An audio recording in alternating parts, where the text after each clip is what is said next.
pessoal, bem-vindos ao nosso terceiro assunto do nosso crédito, novas tecnologias aplicadas à odontologia. Hoje vamos falar sobre terapia fotodinâmica. Inicialmente, uma conceituação geral de terapia fotodinâmica. Aproveitem sua aula, peguem seu papel, seu lápis e vamos falar sobre terapia fotodinâmica.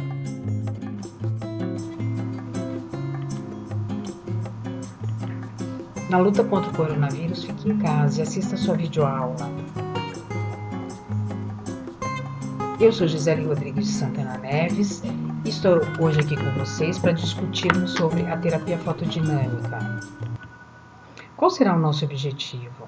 Desenvolver um conhecimento teórico e prático que possibilite o domínio científico com evidências para o uso da terapia fotodinâmica na odontologia. Vamos relembrar o que a gente viu até o momento nesse crédito. Nós estudamos a fotobiologia com suas interações, isto é, as interações da luz, que é objeto do nosso estudo, laser, com os tecidos e os seus efeitos. Dentro dos efeitos, destacamos os efeitos que provêm da interação fotoquímica, do uso do laser, e esses efeitos podem ser divididos em efeitos primários e secundários que deflagram mecanismos de ação antiálgico, mecanismos de ação anti-inflamatório, mecanismos de ação antiedematoso e mecanismo de ação cicatrizante. Quando falamos em terapia fotodinâmica, objeto desse nosso encontro, nós estamos falando na ingestão, aplicação ou injeção de algum medicamento.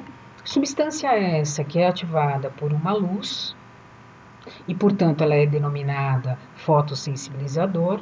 E essa luz, com comprimento de onda específico, ela gera uma destruição localizada em um tecido anormal, quer por apoptose, quer por necrose, bem como a inativação, desativação de vírus, destruição de bactérias e fungos.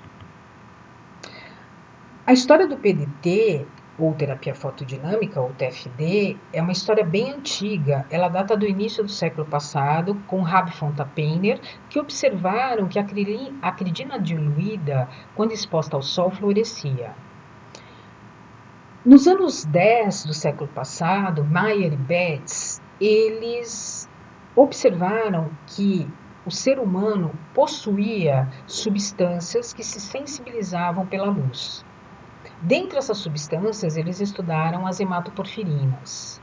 Policardi, na década de 20, ele observou a fluorescência de tumores, enquanto nos anos 40, Auler e Benzer promoveram necrose tumoral em sarcomas e carcinomas submetidos à terapia fotodinâmica. Vejam, a terapia fotodinâmica, enquanto ciência, enquanto uma área da ciência, já tem muitos anos de consolidação. Lá nos anos 50, começa a se falar muito sobre a toxicidade da hematoporfirina enquanto fotossensibilizador, o que fez na década de 60 com que ela fosse substituída por derivados de porfirina e outros corantes. Já nos anos 70, outros fotossensibilizadores passam a ser estudados, como as clorinas e benzoporfirinas e naftocianinas, e utiliza-se uma fonte outra de luz, que não seja a luz convencional. Começa-se a utilizar o laser para se praticar a terapia fotodinâmica. Além de células tumorais, também bactérias começam a ser tratadas com terapia fotodinâmica. Nos anos 80, a medicina consolida definitivamente o uso da terapia fotodinâmica em algumas áreas, como a oncologia para o tratamento dos tumores e dos cânceres, a oftalmologia no tratamento de degeneração de mácula, a cardiologia no tratamento de ateromas e a dermatologia, tanto em nível do tratamento de patologias como do ponto de vista estético. Isso já nos anos 90. E no final dos anos 90, nós também temos, em termos de terapia fotodinâmica, a inativação de alguns vírus importantes, como o vírus do HIV-1, o herpes simplex e o citomegalovírus. Notem, que na medicina a terapia fotodinâmica também teve seu início mais precoce do que na odontologia. Lá nos anos 90, o professor Wilson do Eastman Institute, um microbiologista, ele começa a estudar a utilização da terapia fotodinâmica em bactérias orais.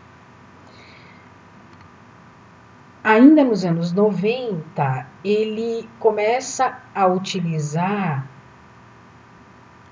Grant e colaboradores começam a utilizar a terapia fotodinâmica em leucoplasia e tumores. Aí o grupo do professor Wilson e Burns começa a utilizar em biofilmes in situ e em situações de simulação de cárie.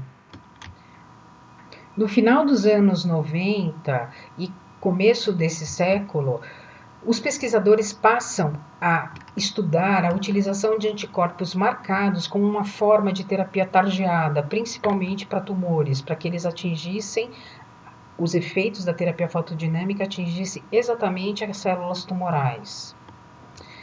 Em 2001, no Brasil, Santana ela se torna pioneira no uso da terapia fotodinâmica, fazendo um estudo em vivo em dentina cariada. Na sequência, Bedante e Santana estudam também a terapia fotodinâmica em vivo em biofilme supragengival.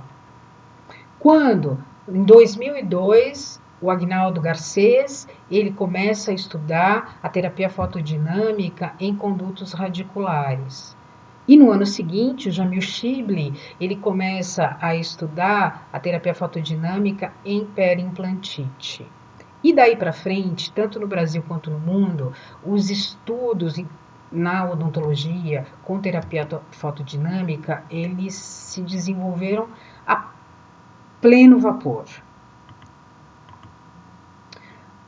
A terapia fotodinâmica ela envolve alguns mecanismos, dentre eles a física, uma vez que nós temos saltos quânticos, em produção de energia, envolve a química com suas reações bioquímicas no tecido biológico, e envolve a biologia, porque essas reações elas atuam em determinados componentes celulares. Muito bem, então, quando eu tenho um agente fotossensibilizador aliado a uma luz adequada, com comprimento de onda adequado, esta interação causa alterações moleculares que levam à apoptose, à necrose ou mesmo à morte microbiana. Ou seja, o agente fotossensibilizante, que pode ser um corante, ao receber um pacote de energia na forma de fótons, ele transfere a energia para um oxigênio. Esse oxigênio molecular se converte num oxigênio extremamente reativo, que é o que vai levar tanto à apoptose quanto à necrose das células coradas.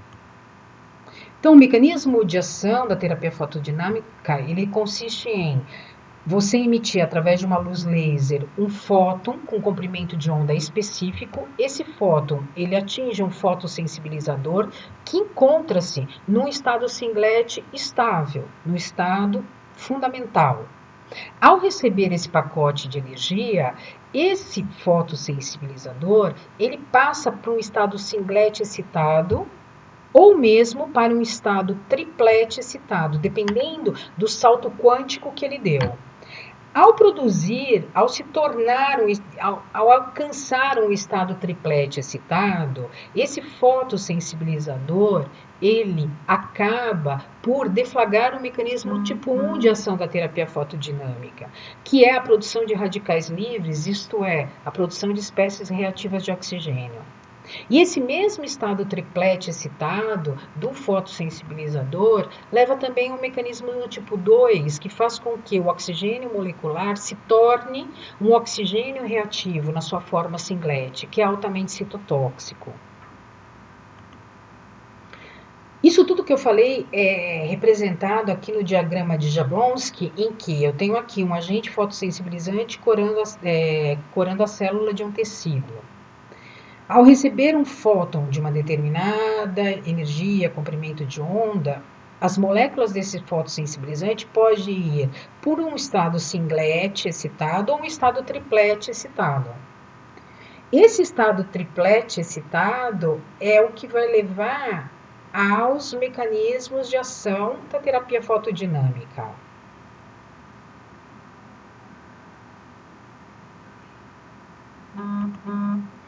Então, como mecanismo do tipo 1, o que nós teremos? Nós teremos a transferência de elétron entre o fotossintetizador no seu estado triplete excitado e componentes do sistema. E essa transferência do elétron é que gera os radicais livres.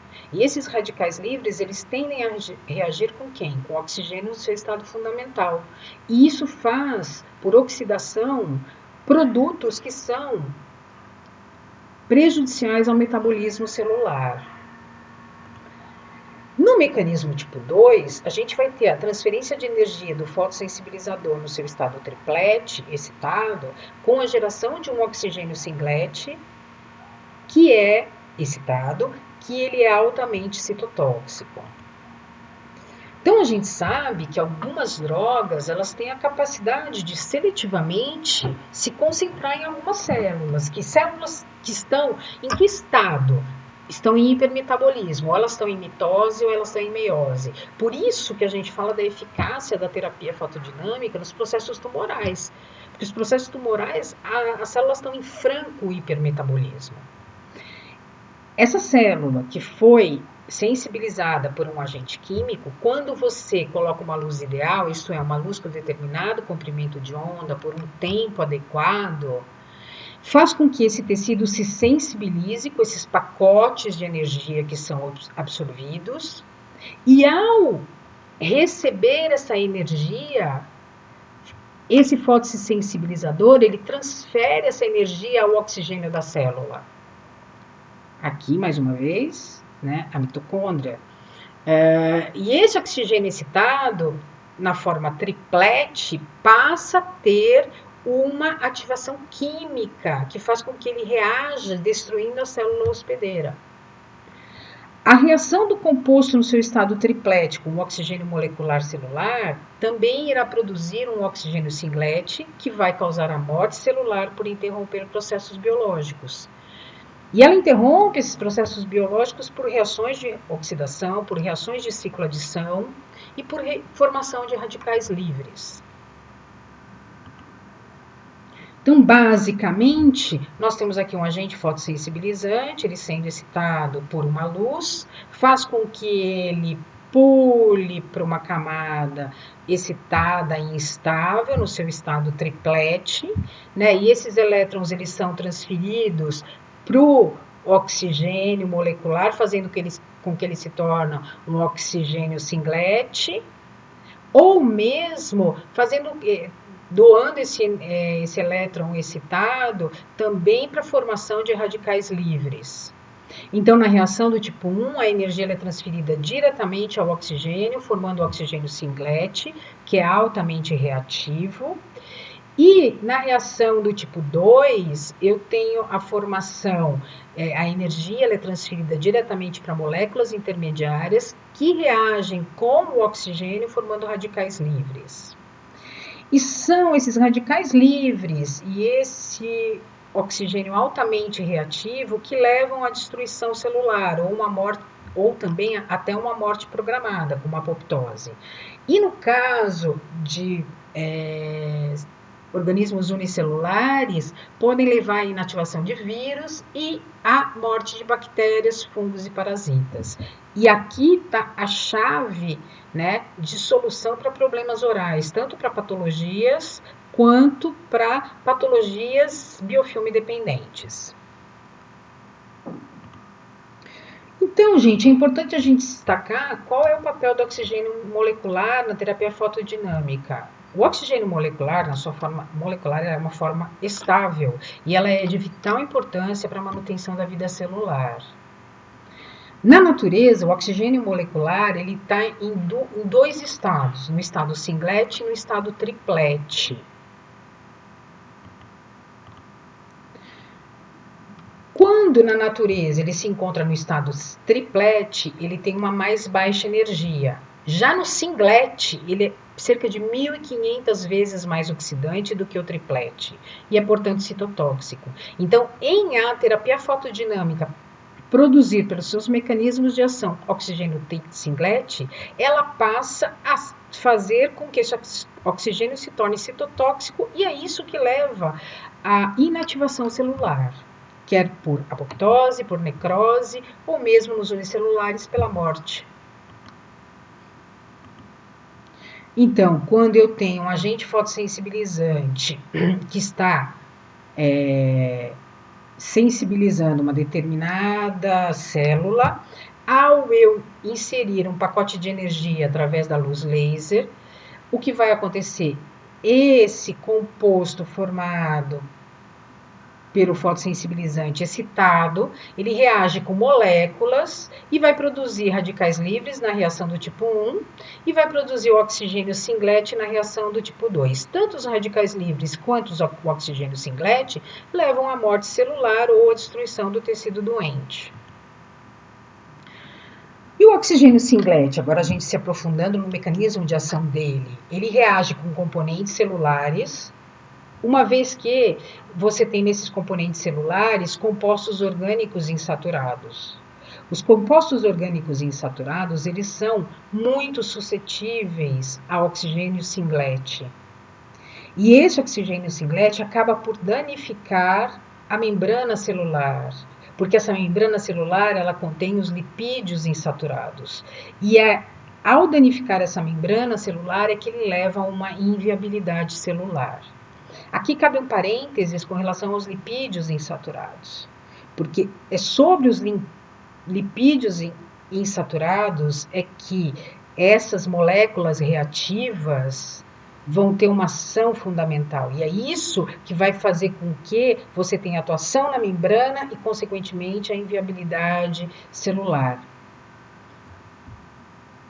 Porque você tem uma lipoperoxidação. E os hidroperóxidos resultantes ali na reação do mecanismo de reação do tipo 1, né, quando você tem a formação de espécies reativas de oxigênio, radicais livres também. Você tem esses hidroperóxidos, eles têm uma ação catalítica, formando também espécies reativas de oxigênio que atuam em moléculas orgânicas com mecanismo de ação inespecífico e que acarreta nas células diferentes alvos. E esses diferentes alvos é que fazem com que a terapia fotodinâmica tenha uma grande usabilidade em doenças infecciosas, porque há uma dificuldade do micro-organismo desenvolver resistência. Porque ora a terapia fotodinâmica vai atuar numa molécula, ora em outra. Não existe um mecanismo de ação definido para uma única molécula. E é isso que faz com que haja uma dificuldade de resistência, podendo a terapia fotodinâmica ser utilizada no controle de infecções sem ter qualquer problema com resistência, como os antibióticos. Então,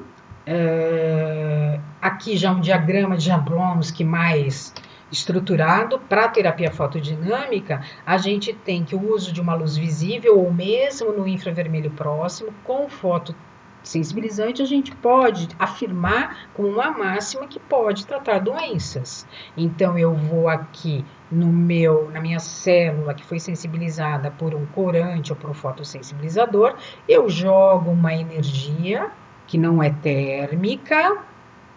E isso é que faz diferenciar lá dos lasers de alta potência, quando a gente falou lá na aula de laser, que é completamente diferente da terapia fotodinâmica. A gente faz com que esse fotossensibilizador ele passe para um estado excitado triplete, antes de cair para o seu estado fundamental. E é nesse estado triplete excitado é que ele produz o oxigênio, na sua forma mais reativa, que é o oxigênio singlet, bem como ele produz radicais livres. E é isso, o oxigênio singlet é que vai ter uma ação, né, citotóxica, causando apoptose ou a necrose celular num tumor, ok? E também ele atua fazendo com que haja um colapsamento nos microvasos, né? E aí ele acaba também controlando o processo inflamatório.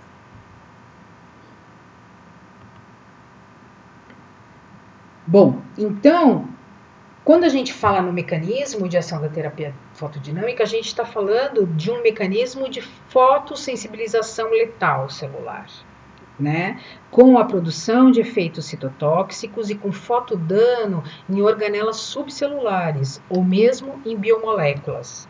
Então, o fotodano, ele acontece aonde? Em aminoácidos, como a cisteína, histidina, triptofano, tirosina, em nucleosídeos, como a guanina, e nos lipídios insaturados. E aqui entra a importância para a odontologia, porque a membrana celular de bactérias, ela é composta por lipídios insaturados. Essas biomoléculas é que vão reagir com o oxigênio singlet. E é nessa reação com o oxigênio singlet que você vai ter ação fotodinâmica. Quais seriam as vias citotóxicas nas células microbianas? Né, já que são as células microbianas que são responsáveis pela maior parte das doenças bucais e é onde nós vamos usar a terapia fotodinâmica. Bom, então a gente pode ter uma área de ação em água, a ação vai ser a abstração do hidrogênio com peroxidação. O resultado vai ser a formação do radical hidroxila. A consequência em formar um radical hidroxila, formação de peróxido de hidrogênio e superóxido, que levam a processos oxidativos. Esse é o evento citotóxico. Também esse oxigênio singlet ele pode agir na parede ou na membrana celular, nos lipídios e esteróis insaturados, levando também a uma abstração do hidrogênio, causando uma peroxidação e uma ligação cruzada entre peptídeos. Com isso, a gente tem a formação do hidroperóxido, que leva a uma inativação enzimática. Sem essas enzimas, né, você não tem a sustentação do metabolismo. Ademais, há um aumento da permeabilidade aos íons com perda de sódio e potássio, tornando a bomba de sódio e potássio uma bomba errática. A gente também tem a terapia fotodinâmica e o oxigênio singlet atuando em peptídeos, ele vai causar oxidação dos resíduos de alguns aminoácidos e levando a uma degradação proteica. E aí, com isso, você tem a perda de facilidade de reparo e que induz a lise celular. Ainda o oxigênio singlet, ele pode atuar na cobertura proteica viral, levando a reações de oxidorredução, e essas reações de oxidorredução levam a uma perda da infectividade viral. Bom para se estudar o vírus do corona. A gente também tem a ação do oxigênio singlet na cadeia respiratória, levando a uma oxidação ou ligações cruzadas, o que leva a uma inibição da respiração. Se eu tenho uma inibição da respiração celular, eu tenho, consequentemente, a morte celular.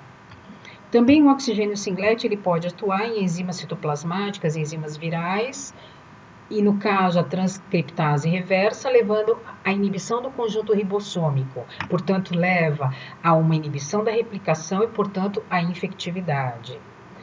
E também o nosso oxigênio singlet em micro-organismos pode atuar nos resíduos de ácidos nucleicos, levando a uma oxidação da base ou do açúcar, produzindo hidroxiguanosina, que leva a uma degradação do nucleotídeo e degradação do açúcar por clivagem. Então, você tem uma inibição da réplica, porque você tem a substituição da base, a clivagem e a partição e a mutação.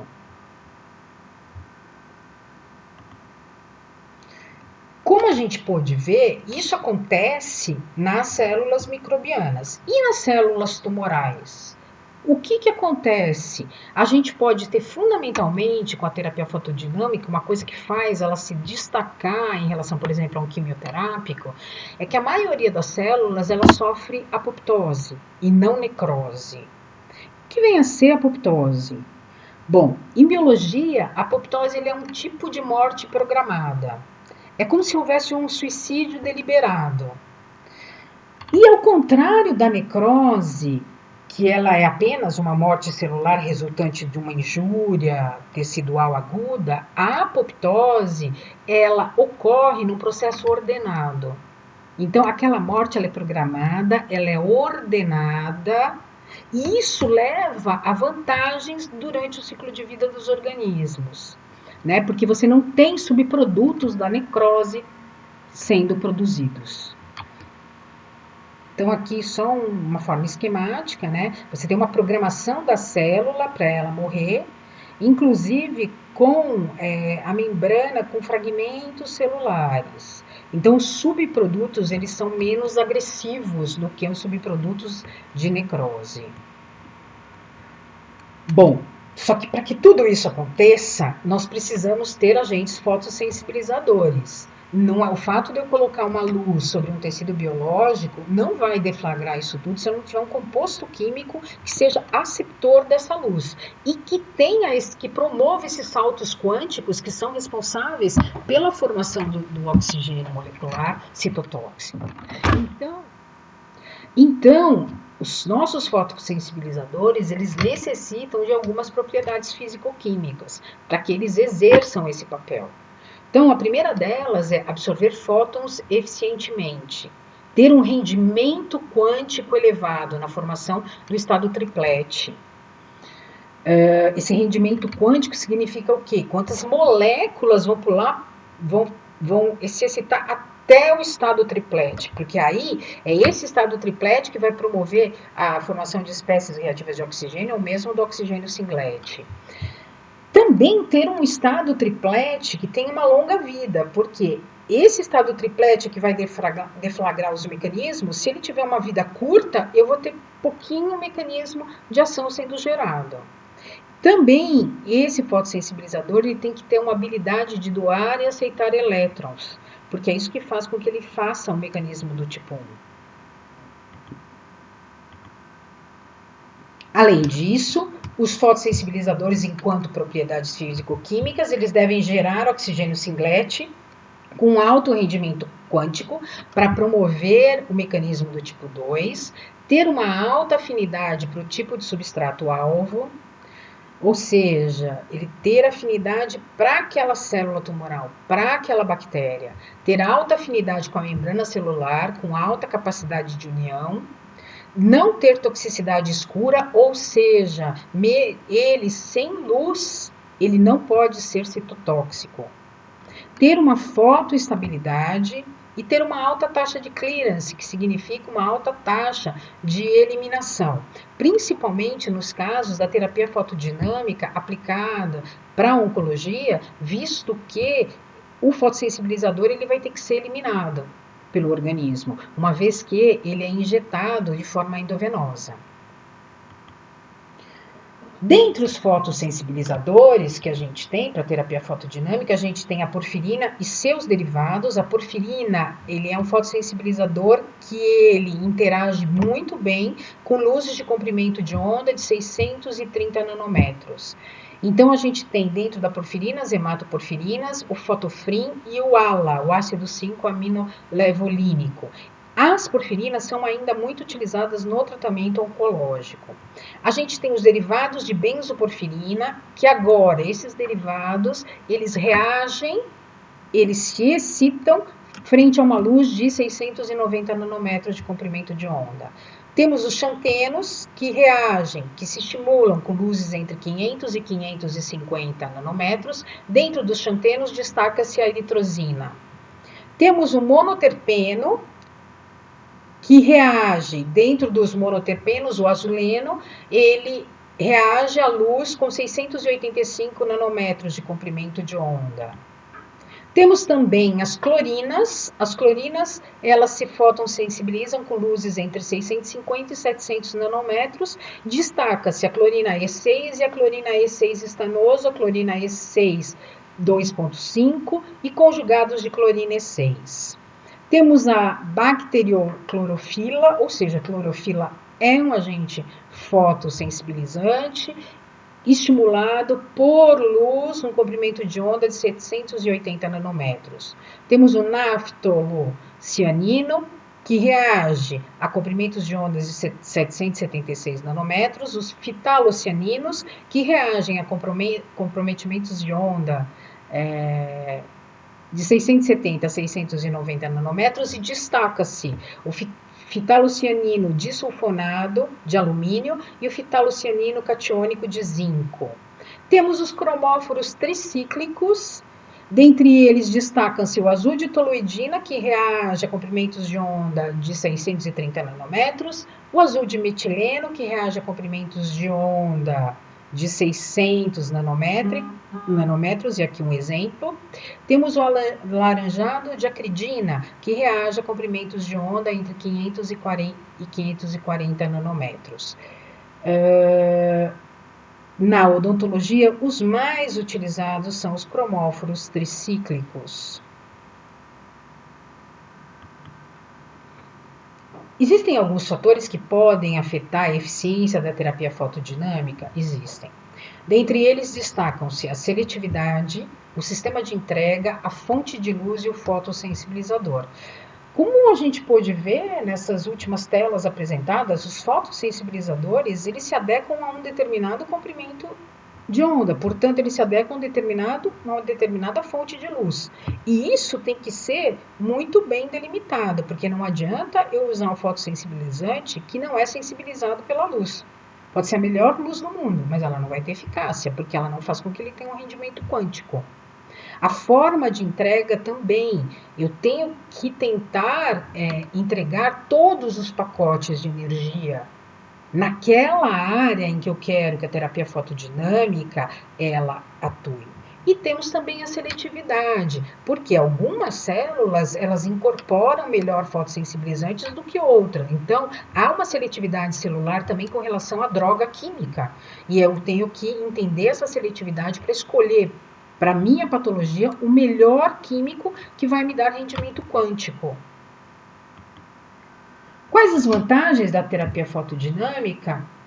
Como ela promove mortes programadas celulares, como no caso da oncologia, com a apoptose, a gente tem uma completa restauração do tecido após a terapêutica, diferente, por exemplo, de uma quimioterapia. Outro ponto, você tem possibilidade de repetição sem que você afete outros órgãos, né? É um procedimento pouquíssimo invasivo.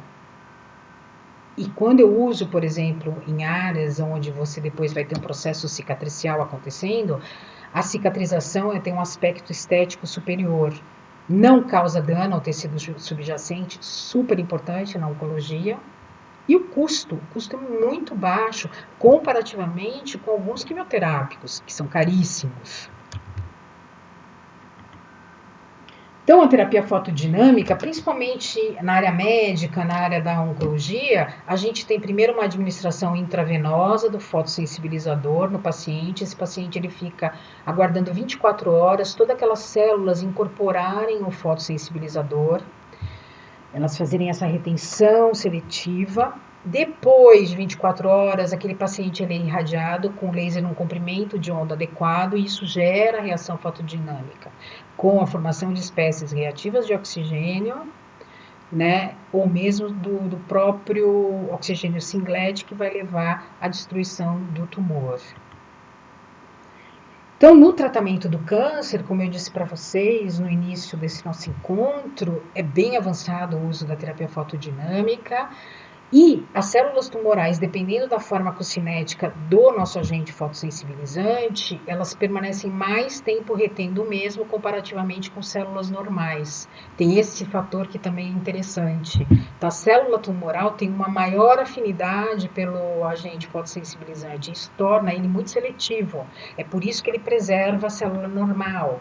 Ele é minimamente invasivo e tem menos efeitos danosos às células circundantes. Então, se tem já tratamento de terapia fotodinâmica para tumores em estômago, no trato digestório, tá? Já também com casos e um avanço científico bem grande.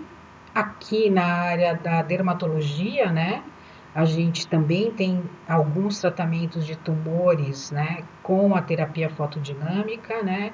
Olha, a gente tinha aqui uma lesão tumoral, aí foi feita a terapia fotodinâmica nesse paciente, a reação posterior é uma reação que parece mais agressiva, né? Mas ao longo você tem a cura do paciente com a terapia fotodinâmica.